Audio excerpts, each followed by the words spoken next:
One evening, Thomas brought his last train to the junction. Percy was glad to see him.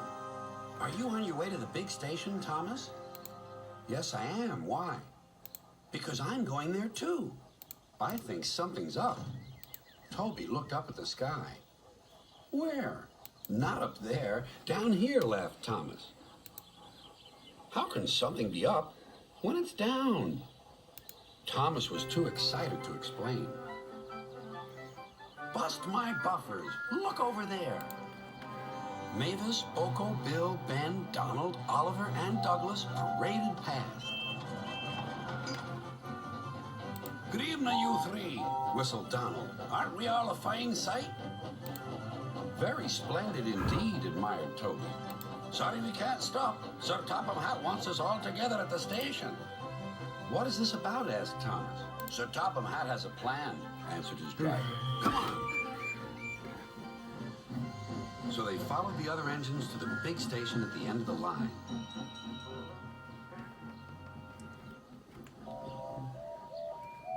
Silence, called Sir Topham Hatt. I have an important letter to read from a little girl who is 5 years old. Dear Thomas and all the engines, please, can I meet you? My friends say they would like to meet you too.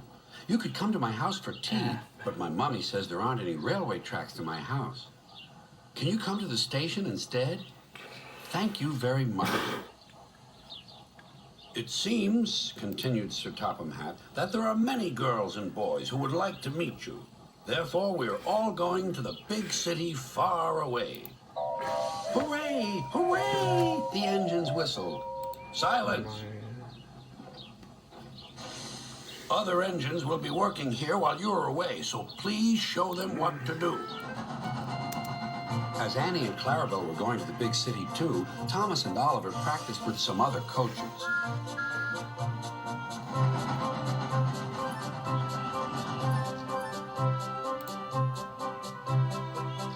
Thomas grew more and more excited. Too excited for his own good. I'm glad I'm a splendid engine, he puffed. Sir Topham Hatt thinks I'm really useful. I had a race with Bertie once. I whooshed through the tunnel and stopped an inch from the buffers. Then Thomas made his mistake. Just like this, he boasted.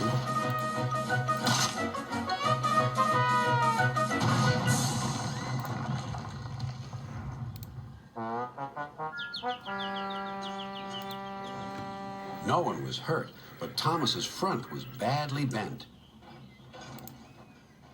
They telephoned to Sir Topham Hatt. I'll send up the workmen, he said. But if they can't mend Thomas in time, we'll have to go to the big city without him. Poor Thomas. 8 o'clock next morning, the engines waited at the junction. Toby and Percy were each on a truck, and Duck had pushed them into place behind Edward. Gordon, James, and Henry were waiting to lead off. They whistled impatiently. Sir Topham Hatt looked at his watch. I'll wait 1 more minute for Thomas, then we have to go.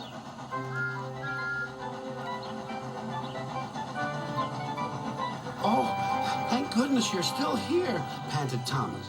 I hope we're not late, as it's just after 8. The conductor blew his whistle and waved his flag. The engines cheered. Look out, big city, here we come. And the cavalcade puffed away. What was that?